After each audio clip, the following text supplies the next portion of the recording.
Halo semuanya, Assalamualaikum warahmatullahi wabarakatuh.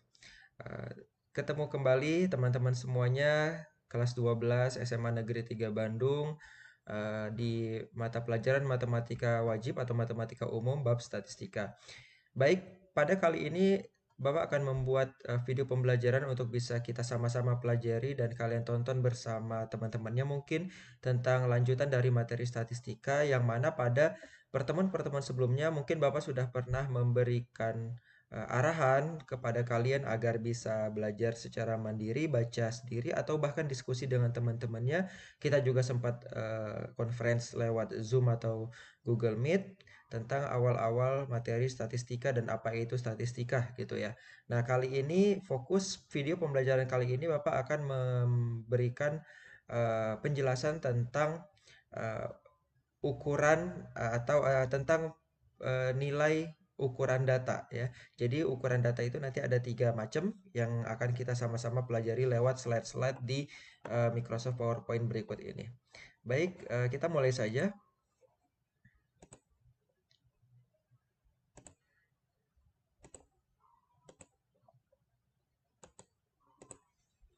Oke, yang pertama kita akan coba membahas tentang jenis data. Jadi jenis data nantinya akan ada data tunggal ya dan juga data berkelompok. Baik. Kemudian untuk ukuran data yang akan kita pelajari nanti, nah ini sebenarnya ukuran data ada 3 macam. Yang pertama yang kita sebut dengan ukuran pemusatan, istilah dalam bahasa Inggrisnya adalah central tendency measures. Lalu ada lagi ukuran letak data, position measures. Lalu yang ketiga nanti ada ukuran penyebaran data, ya atau dispersion measures. Untuk yang pertama dulu, ukuran pemusatan data, mungkin kalian sudah pernah dengar semuanya. Yang pertama kita memiliki rata-rata atau mean atau dalam istilah bahasa Inggrisnya average. Lalu yang kedua kita memiliki nilai tengah atau median. Yang ketiga adalah modus atau data nilai yang sering muncul, yang paling banyak muncul. Dalam istilah bahasa Inggrisnya disebut mode, gitu ya. Kemudian nanti ukuran letak data juga ada, ya, atau position measures. Ukuran letak data itu yang pertama adalah kuartil. Kuartil ini berasal dari istilah artinya seperempat ya. Jadi data ketika kita bagi 4 nanti akan menjadi kuartil bawah atau Q1, kuartil tengah atau Q2 itu sebenarnya nilainya sama saja seperti median. Lalu ada lagi kuartil atas atau Q3. Lalu kita punya desil. Ya, desil itu sama seperti kuartil dibagi menjadi 4 sehingga kuartilnya ada 3, Q1, Q2, Q3. Kalau desil ini datanya dibagi 10 sehingga nanti akan ada desil 1, desil 2 sampai desil 9. Oke, di mana yang tengah-tengah yaitu desil 5 itu pasti nilainya sama saja seperti median atau Q2, kuartil tengah gitu ya. Lalu yang ketiga ada istilahnya persentil. Jadi data kita dibagi menjadi 100 bagian sehingga nanti akan ada P1, P2, P3 sampai persentil 99. Yang mana persentil ke-50 itu sama saja seperti median atau Q2 atau kuartil tengah atau desil 5 gitu ya. Nah, kita lanjutkan lagi dengan ukuran yang ketiga. Yang ketiga adalah ukuran penyebaran data. Nah, ukuran penyebaran data ini kita bagi menjadi eh, 3 bagian juga. Yang pertama itu jangkauan atau rentang, ya. Data jangkauan atau rentang. Istilah dalam bahasa Inggrisnya adalah range. Yang kedua adalah jangkauan antar kuartil atau hamparan, atau nanti diistilahkan dalam bahasa Inggris sebagai spread. Lalu yang ketiga adalah jangkauan semi antar kuartil, atau kita sebut sebagai simpangan kuartil saja. Lalu berikutnya ada simpangan rata-rata, lalu ada ragam atau variance, dan juga simpangan baku atau standar deviation atau standar deviasi, deviasi standar gitu ya. Nah, kita akan lanjutkan dengan contohnya saja, bagaimana menentukan nilai-nilai dari data-data berikut. Nah, untuk yang kali ini kita akan coba mencari nilai untuk ukuran data tunggal terlebih dahulu. Nah, data tunggal itu seperti apa? Contohnya seperti ini. Nah, jadi ada 8 buah nilai ya. yang kita sebut dengan X1, X2, X3, X4, X5 sampai X8 ini adalah artinya data ke-1, data ke-2, data ke-3, data ke-4, data ke-5 sampai data ke-8. Oke. Lalu kita diminta mencari min, median, modus, kuartil bawah, kuartil atas, dan persentil ke-70. Kemudian kita juga diminta mencari jangkauan antar kuartil, jangkauan semi antar kuartil, simpangan rata-rata, variansi atau ragam, dan simpangan bakunya atau standard deviation-nya. Nah, kita akan coba kerjakan satu persatu, dan ini hanya untuk data tunggal dulu ya. Baik, untuk yang A, data tunggal. Yang pertama kita mencari min atau rata-rata. Nah, semua sudah tahu karena ini pelajaran SD. Untuk mencari rata-rata, jumlah semua datanya kita jumlahkan dan kita bagi dengan ada berapa banyak datanya. Nah, di sini kita rumuskan X1 tambah X2 tambah X3 sampai X ke N, artinya data ke N, dibagi dengan N, banyaknya data tersebut. Ya udah, berarti di sini karena N-nya ada 8, kita jumlahkan semuanya.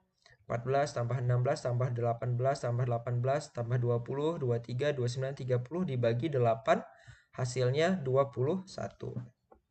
Ini adalah rata-rata data kita. Lalu yang kedua, kita sebelum jawab median, kita lihat saja dulu modus.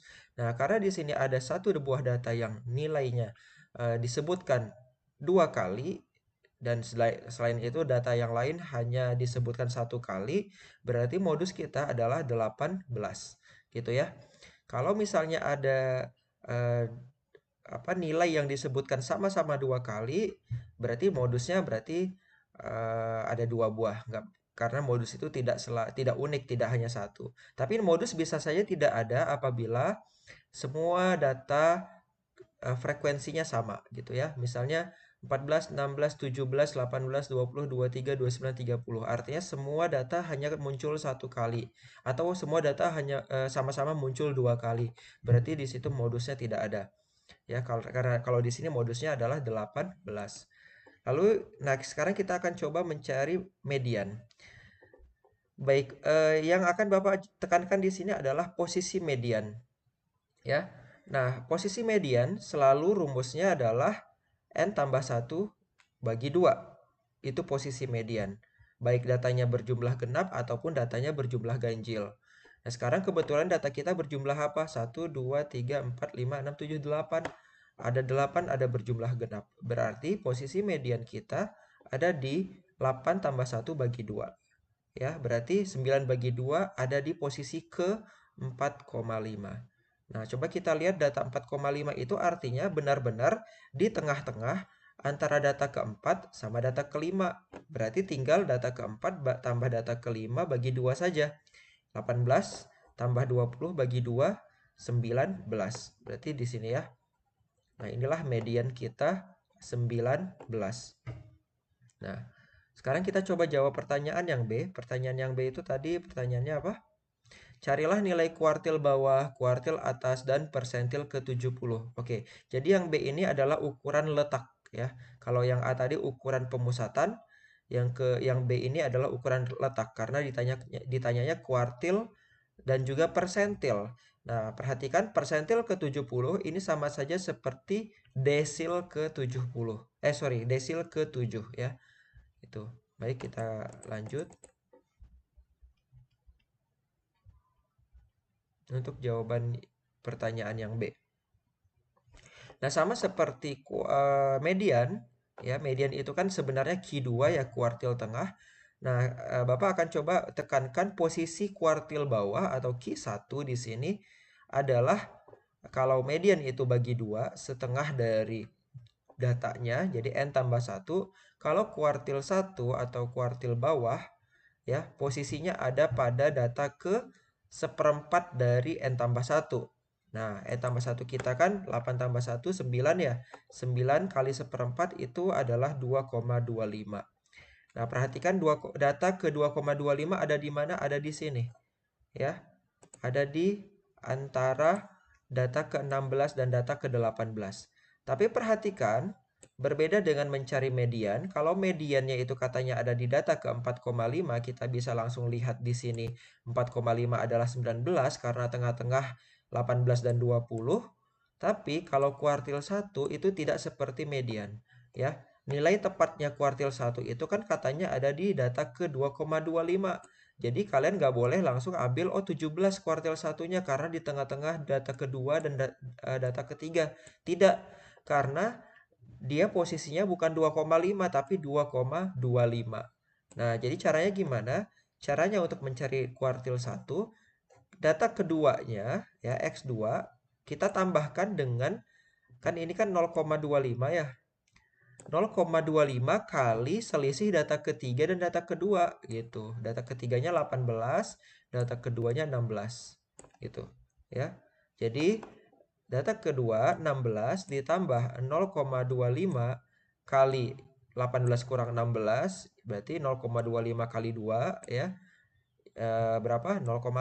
Jadi tinggal data kedua yaitu 16 ditambah 0,5 alias 0,25 dari selisih data ketiga dan kedua gini ya. Nah, dapatlah kita kuartil bawahnya adalah 16,5. Jadi bukan 17 ya. Bukan 17 yang ada di tengah-tengah antara 16 dan 18, tapi 16,5. Nah, dengan cara yang sama kita bisa coba tentukan kuartil atasnya, yaitu Q3. Oke, kuartil atasnya atau Q3 ada di posisi keberapa? Posisi ke ini, 3/4 dari N tambah 1. Jadi 3/4 dari 9 adalah 6,75. Nah, berarti ada di tengah, ada di antara data ke-6 dan data ke-7. Tapi bukan di tengah-tengah, di antaranya aja di sini. Caranya gimana? Berarti data ke-6 yaitu 23 ditambah berapa? 0,75 dari selisih antara 29 dan 23 gitu loh. Ya. Kita lihat di sini. Nah, kan X data ke-6 ditambah 0,75 dikali data ke-7 kurang data ke-6 yaitu 29 kurang 23, dapatlah nanti 27,5 begitu. Karena 0,75 dikali ini berapa ya? 6 itu adalah 4,5 ya. Yaitu 27,5. Itulah kuartil atas kita. Nah, sedangkan persentil juga sama. Posisi persentil atau desil ke-7 itu ada di ini. 7/10 kali N tambah 1 atau 70/100 kali N tambah 1. Nah, berapa 70/100 dikali 9? Ternyata adalah 6,3. Nah, kita lihat data ke 6,3. Berarti data ke-6 yaitu nantinya apa 23 ya ditambah 0,3 dikali data ke-7 kurang data ke-6 yaitu 29 kurang 23 berarti 6 ya. 0,3 kali 6 itu 1,8. 1,8 ditambah 23 hasilnya 24,8. Nah, inilah teman-teman cara untuk menentukan uh, ukuran letak dari suatu data ya. Ada kuartil bawah, ada kuartil atas, ada kuartil tengah alias median, ada desil 1 2 3 4 5 6 7 8 9 dan ada juga persentil 1 2 3 sampai 97 98 99. Jadi bisa saja ditanya berapa persentil ke 57 gitu. Jadi kalian tulis aja 57/100 kali N tambah 1. Inilah untuk menjawab ukuran letak data. Kita lanjut dengan slide selanjutnya yaitu pertanyaan tentang ukuran penyebaran data. Nah, ukuran penyebaran data ada yang pertama adalah jangkauan. Apa itu jangkauan? Bahasa lainnya adalah range ya atau rentang ya, bisa rentang, bisa jangkauan, bisa range. Itu adalah data terbesar dikurangi data terkecil aja, udah. X max dikurangi X min. Berapa X max? X terbesarnya adalah 30, X terkecilnya adalah 14. Jadi kita tetap harus urutkan dulu datanya satu persatu kalau belum urut dari kecil ke terbesar. Jadi 30 kurang 14 jawabannya adalah ini 16 ya. Jawabannya adalah 16. Lalu pertanyaan berikutnya adalah jangkauan antar kuartil. Nah, sama seperti jangkauan, tapi kalau jangkauan antar kuartil ini kuartil atas dikurangi kuartil bawah aja. Q3 kurang Q1. Tadi kita udah ketemu 27,5 Q3-nya dan 16,5 Q1-nya. Jadi kita kurangi hasilnya 11. Lalu jangkauan semi antar kuartil itu apa? Sebenarnya jangkauan semi antar kuartil ini adalah setengah dari jangkauan antar kuartil. Ya, setengahnya aja. Jadi 5,5 karena setengah dari 11. Nah, berikutnya adalah simpangan rata-rata. Kalian coba dicatat, ini rumusnya. Apa ini? Sigma artinya jumlah dari ya. Jadi simpangan rata-rata adalah berbeda dengan rata-rata ya. Kalau rata-rata itu jumlah semuanya dibagi banyaknya data. Tapi kalau ini simpangan rata-rata artinya setiap data kita kurangi dengan rata-rata. Makanya ada XI dikurang X bar. X bar ini adalah simbol untuk rata-rata ya. Jadi setiap data dikurangi dengan rata-rata, setiap data dikurangi dengan rata-rata. Tapi dimutlakkan artinya dipositifkan, terus dijumlah semuanya. Nah, ini dia. Jadi kalian bisa lihat data ini X1 dikurangi rata-rata. 14 kurang 21. 16 kurang 21. Rata-rata kita 21 ya. Semua tadi udah kita cari. 18 kurang 21, 18 kurang 21, 20 kurang 21, dan seterusnya sampai 30 kurang 21. Nah, ini semuanya dimutlakan, artinya kalau dia negatif jadikan positif. Contoh, 14 kurang 21 kan min 7, tapi karena dimutlakan jadi 7. Gitu ya. Jadi 7 tambah 5 tambah 3, 3, 1, 2, 8, 9. Ini kalau kita jumlahkan hasilnya 38 bagi 8. Jadi simpangan rata-ratanya adalah 4,75. Baik, kita lanjutkan. Masih ada pertanyaannya. Simpangan rata-rata sudah. Lalu ada lagi ragam atau variansi atau varians. Nah, simbol dari ragam atau varians adalah S kuadrat ya. Nah, rumusnya apa? Mirip seperti simpangan rata-rata tadi ya. Ini simpangan rata-rata rumusnya. Setiap data dikurangi rata-rata dimutlakan. Tapi kalau variansi, setiap data dikurangi rata-rata tapi dikuadratkan dulu. Baru dijumlahkan semuanya. Ya. Nah, ini dia. Nah, ini jadi 14 kurang 21 dikuadratkan. Jadinya 7 kuadrat. Ya, ini. Lalu 16 kurang 21 dikuadratkan. Jadinya 5 kuadrat. Dan seterusnya sampai 30 kurang 21 yaitu berapa? 9. 9 kuadrat. 9 dikuadratkan jadinya 81. Nah, ini kita jumlahkan semuanya. Ya, sigma itu artinya sum ya, jumlah dari semuanya 242 dibagi 8 ya. Jadi ragamnya atau variansinya adalah 30,25. 30,25. Lalu terakhir ada istilahnya simpangan baku atau standar deviasi. Nah, itu sebenarnya simbolnya S itu sebenarnya akar kuadrat dari ragam ya. Jadi kalau kita sudah dapat ragam atau variansinya 30,25 diakarkan saja dapatlah ini simpangan bakunya atau standar deviasinya. Begitu teman-teman ya. Nah, mungkin ada yang ingin bertanya, sebenarnya apa kegunaan untuk apa? Untuk ini data ukuran-ukuran ini ya tadi. Kita coba sedikit, Bapak akan sedikit bahas. Jadi untuk ukuran data kita, ini pertama ukuran pemusatan data atau central tendency measures ini untuk mengetahui data kita terpusat di mana. Kalau jadi makanya ada istilah rata-rata. Oh, terpusat di rata-rata. Rata-ratanya berapa? Lalu terbanyak di mana? Berarti kita cari modus. Atau tengah-tengahnya di mana? Itu berarti kita cari median. Ya, gitu. Kalau ukuran letak data, nah ini kita mau lihat posisinya. Contoh, kan ada kuartil 1, kuartil 2, kuartil 3. Misalnya ekonomi Indonesia dalam 1 tahun. Nah, untuk 3 bulan pertama itu berarti Januari, Februari, Maret. Nah, totalnya kan ada 4 kali 3 bulan. Berarti itu Q1. Nah, atau kuartil bawah ya. Q1. Jadi pada kuartil pertama ekonomi Indonesia melemah misalnya begitu. Berarti itu untuk Januari, Februari sampai akhir Maret gitu loh. Nah, sampai kalau misalnya dibilang pada kuartil ketiga ekonomi Indonesia meningkat, berarti terhitung dari Januari, Februari, Maret, April, Mei, Juni, Juli, Agustus, September sampai bulan ke-9 gitu ya.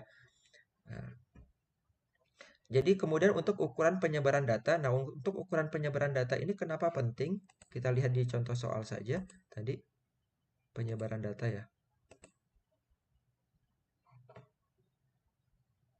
Penyebaran data itu apa saja? Ada jangkauan ya atau range,